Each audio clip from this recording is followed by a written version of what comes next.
विधानसभा चुनाव को लेकर तैयारियां तेज हो चुकी है। सभी पार्टियों की भारतीय जनता पार्टी की लगातार बैठकों का दौर देखने को मिल रहा है। इस बीच हमारे साथ बातचीत करने के लिए हरियाणा सरकार के कैबिनेट मिनिस्टर महिपाल ढांडा जी मौजूद हैं। हरियाणा न्यूज पर आपका स्वागत है। सर, सबसे पहला सवाल रहेगा कि किस तरीके की क्या तैयारियां विधानसभा चुनाव को लेकर हो रही है, क्योंकि अगर बीजेपी की हम बात करते हैं तो बीते दिनों देखा गया है किस तरीके से एक मैराथन दौर बैठकों का देखने को मिल रहा है, तो किस तरीके का क्या तैयारियां हैं?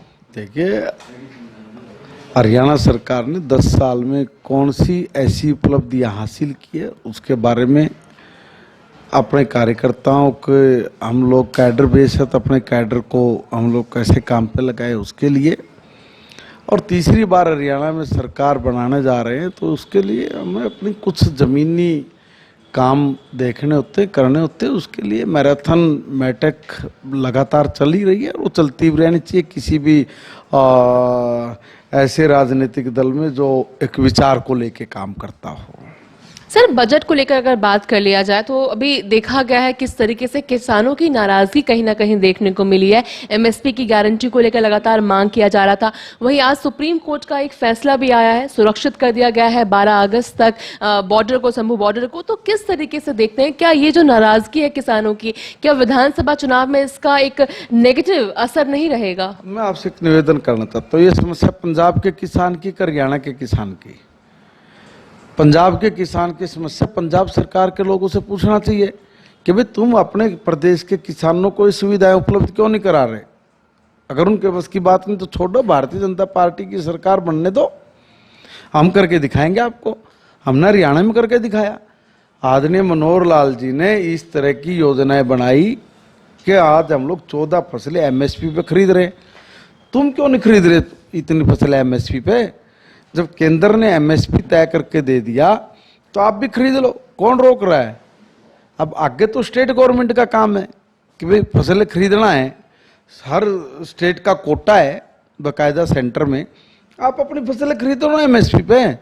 सवाल ये उठता है कि आखिर क्यों हरियाणा सरकार किसानों को आगे नहीं जाने देना चाहती है? क्यों दिल्ली तक पहुंचना सभी का अधिकार होता है, तो क्यों रोका जा रहा है? देखिए, मसला पंजाब का है, मसला पंजाब का है। दिल्ली अगर उन्हें जाना चाहते हैं दिल्ली तो में देखिए, दिल्ली में कोई कांग्रेस की सरकार थोड़ी नहीं है ना, दिल्ली में आम आदमी पार्टी की सरकार है।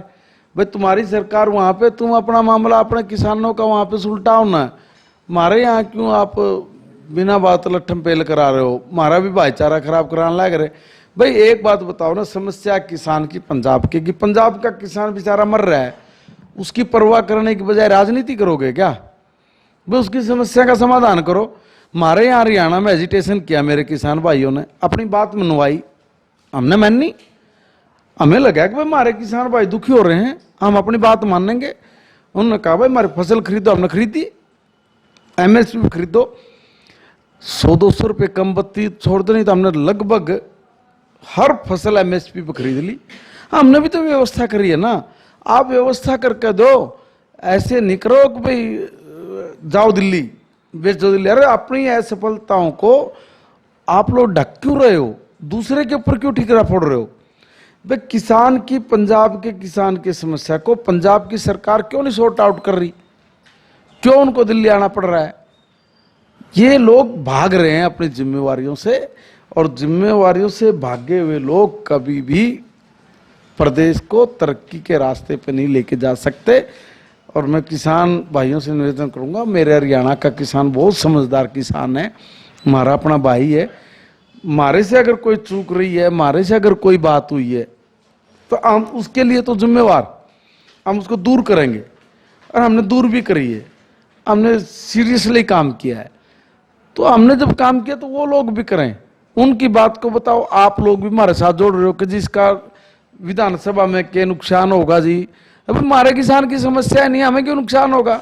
हमारे को तो फायदा होगा कि मानना अपने किसान के लिए जो करना चाहिए था उससे भी ज्यादा बेटर करके दिया है। अगर कहीं कोई कमी पेशी थोड़ी बहुत बच भी गई होगी तो हम तीसरी बार में पूरी कर देंगे। हम तो, हमारे पास विजन है।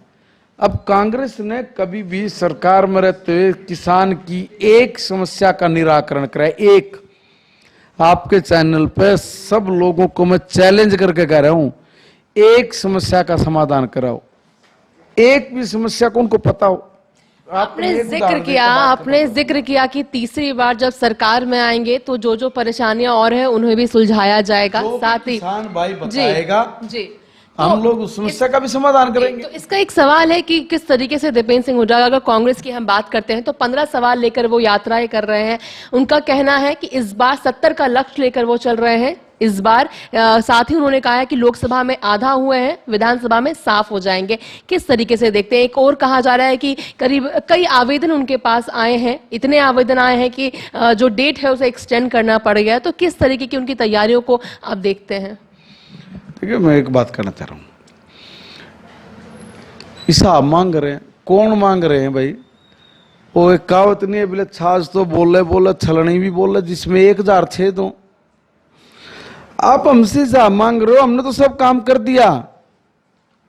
आपकी 10 साल सरकार रही और हम 2014 में जब सरकार में आए थे ना जी पहली बार, और पहले सेशन था वो, और हमारे हरियाणा में एक कहावत है कि लिखतम के आगे बख्तम नहीं चलती। पहले सेशन की रिकॉर्डिंग निकाल कर कांग्रेस के लोग बंटवाए हैं। जो कांग्रेस के नेता 2014 में चुनाव जीत कर आए थे, वो पहले सेशन में डिमांड बोल रहे थे अपनी विधानसभा की। क्या बोल रहे थे? हमारे यहाँ पीएचसी नहीं जी, हमारे यहाँ सीएचसी का नहीं बनाओ जी, हमारे यहाँ स्कूल अपग्रेड करो जी, हमारे स्कूल के कमरे बना दो जी, हमारे स्कूल की 4 दीवारें बनाओ जी, हमारे यहाँ चौपाल टूटी पड़ी है जी, हमारे यहाँ कम्युनिटी सेंटर नहीं है जी, हमारे यहाँ गलियों में बुरा हाल हुआ, आदमी चल नहीं सकता। कौन पता बोल रहे थे? कांग्रेस के लोग। यानी एक तरफ तो ये लोग न्यूज उठ कर रैपिड हरियाणा नंबर 1, और दूसरी तरफ उन्हीं के लोग बैठकर ये बात कर रहे हैं। तो दोनों बातें तालमेल कहाँ बैठा है? अब ये इसी तरह का सगुफा छोड़ रहे हैं। अब कह रहे